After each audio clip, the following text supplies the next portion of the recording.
आम्ही सगळे समविचारी पक्ष हे माननीय बाळासाहेब आंबेडकर यांना एकत्र घेऊन सन्मानाने महाराष्ट्रात पुढे जाणार आहोत.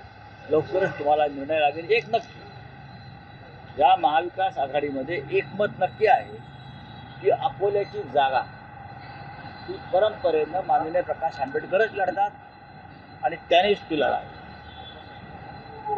आम्ही सगळे त्यांच्या पाठीशी आहोत आणि याशिवाय आणखी आपल्याला कोणत्या जागेवर वंचितचे उमेदवार उभे करता येतील एकमेकांच्या मदतीने त्या चर्चा जवळजवळ शेवटच्या टप्प्यात आली. शिवसेना नेते संजय राऊत हे वंचित बहुजन आघाडीच्या महाविकास आघाडीतील समावेशाच्या मूळ मुद्द्याला बगल देऊन केवळ अकोला करत असल्याचं माध्यमांमधून दिसून येते.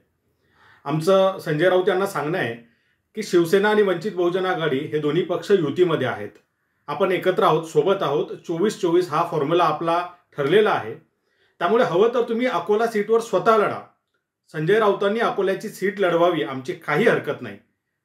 पण किमान काँग्रेस आणि राष्ट्रवादी आणि शिवसेना या 3 पक्षांचं जागा वाटप ठरलंय का? आणि ठरलं नसेल, फायनल झालं नसेल तर ते का होत नाहीये? आणि काँग्रेस तुम्हाला सोबत घेणार आहे का? या बाबतीत मात्र त्यांनी स्पष्टपणे भूमिका मांडली पाहिजे. याचं उत्तर त्यांनी दिलं पाहिजे.